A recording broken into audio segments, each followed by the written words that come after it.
Vamos à leitura da introdução do livro do Caibalion. Introdução. Temos grande prazer em apresentar aos estudantes e investigadores da doutrina secreta esta pequena obra baseada nos preceitos herméticos do mundo antigo. Existem poucos escritos sobre esses assuntos, apesar das inúmeras referências feitas pelos ocultistas aos preceitos que expomos. De modo que, por isso, esperamos que os investigadores dos arcanos da verdade saberão dar bom acolhimento ao livro que agora aparece.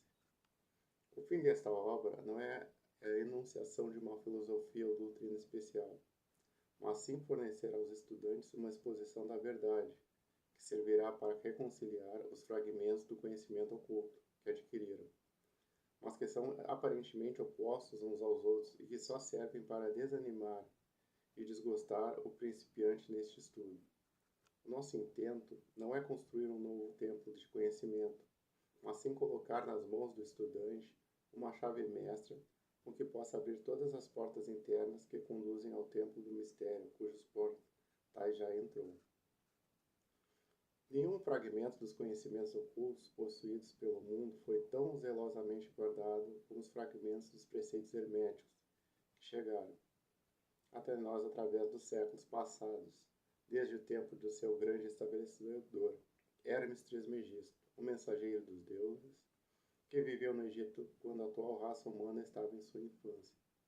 Contemporâneo de Abraão, e se for verdadeira lenda, instrutor deste venerável sábio. Hermes foi e é o grande sol central do ocultismo, cujos raios têm iluminado todos os ensinamentos que foram publicados desde o seu tempo. Todos os preceitos fundamentais e básicos introduzidos nos ensinos esotéricos de cada raça foram formulados por Hermes. Mesmo os mais antigos preceitos da Índia tiveram indubitavelmente a sua fonte nos preceitos herméticos originais. Na terra do Ganges, muitos mestres avançados se dirigiram para o país do Egito para se prostrarem aos pés do mestre. Dele obtiveram a chave mestra que explicava e reconciliava os diferentes pontos de vista, e assim a doutrina secreta ficou firmemente estabelecida. De outros países também vieram muitos sábios que consideravam Hermes como o mestre dos mestres, e a sua influência foi tão grande que, apesar dos numerosos desvios de caminho de centenas de instrutores desses diferentes países, ainda se pôde facilmente encontrar uma certa semelhança e correspondência nas muitas e divergentes teorias admitidas e combatidas pelos ocultistas de diferentes países atuais. Os estudantes de religiões comparadas compreenderão facilmente a influência dos preceitos herméticos em qualquer religião merecedora deste nome, quer seja uma religião apenas conhecida atualmente, quer seja uma religião morta, ou uma religião cheia de vida no nosso próprio tempo. Existe sempre uma correspondência entre elas, e apesar das aparências contraditórias, os preceitos herméticos são como que o seu grande conciliador. A obra parece ter sido feita com o fim de plantar a grande verdade de semente, que desenvolveu e germinou em tantas formas estranhas, mais depressa do que se teria estabelecido uma escola de filosofia que dominasse o pensamento do mundo.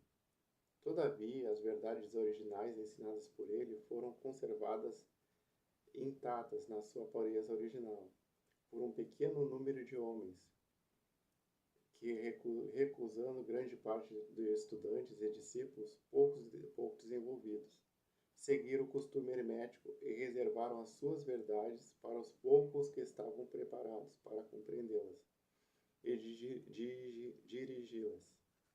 Dos lábios aos ouvidos, a verdade tem sido transmitida entre esses poucos. Sempre existiram em cada uma geração e em vários países da Terra alguns iniciados que conservaram viva a sagrada chama dos preceitos herméticos e sempre empregaram as suas lâmpadas para reacender as lâmpadas menores do mundo profano. Quando a luz da verdade começava a escurecer e a apagar-se por causa da sua negligência, e os seus pavios ficavam embaraçados com substâncias estranhas, existiu sempre um punhado de homens para cuidar do altar da verdade, em que mantiveram sempre acesa a lâmpada perpétua da sabedoria. Esses homens dedicaram a sua vida e o seu trabalho de amor, que o poeta muito bem descreveu nessas linhas.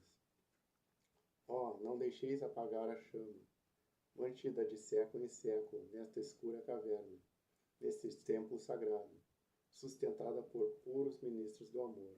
Não deixeis apagar essa divina chama. Estes homens nunca procuraram aprovação popular, nem grande número de prosélitos. São indiferentes a essas coisas, porque sabem que poucos de cada geração estarão preparados para a verdade, ou podem reconhecê-la, se ela lhes for apresentada. Reservam a carne para os homens feitos, enquanto outros dão o leite às crianças. Reservam suas pérolas de sabedoria para os poucos, que conhecem o seu valor e sabem trazê-las nas suas coroas, em vez de as lançar ao porco vulgar, que enterrá-las ia na lama e as misturaria com seus desagradáveis alimentos mentais. Mas esses poucos homens não esqueceram nem desprezaram os preceitos originais de Hermes, que tratam da transmissão das palavras da verdade aos que estão preparados para recebê-la, a respeito dos quais diz o Caibalion: em qualquer lugar que se achem os vestígios do Mestre, os ouvidos daqueles que estiverem preparados para receber o seu ensinamento se abrirão completamente. E ainda, quando os ouvidos do discípulo estão preparados para ouvir, então vêm os lábios para enchê-los com a sabedoria. Mas a sua atitude habitual sempre esteve estritamente de acordo com outro aforismo, o hermético também do Caibalion. Os lábios da sabedoria estão fechados, exceto para os ouvidos do entendimento. Os que não podem compreender são os que criticam esta atitude dos hermetistas e clamaram que eles não manifestavam o verdadeiro espírito dos seus ensinamentos, nas astuciosas reservas e reticências que faziam. Porém, um rápido olhar retrospectivo nas páginas da história mostrará a sabedoria dos mestres, que conheciam que era uma loucura pretender ensinar ao mundo o que ele não desejava saber, nem estava preparado para isso. Os hermetistas nunca quiseram ser mártires, antes, pelo contrário, ficavam silenciosamente retirados, com um sorriso de piedade nos seus fechados lábios, enquanto os bárbaros se enfureciam contra eles nos seus costumeiros divertimentos de levar à morte e à tortura os honestos mas desencaminhados entusiastas, que julgavam ser possível obrigar uma raça de bárbaros a admitir a verdade, que só pode ser compreendida pelo eleito já bastante avançado no caminho. E o espírito da perseguição ainda não desapareceu da terra.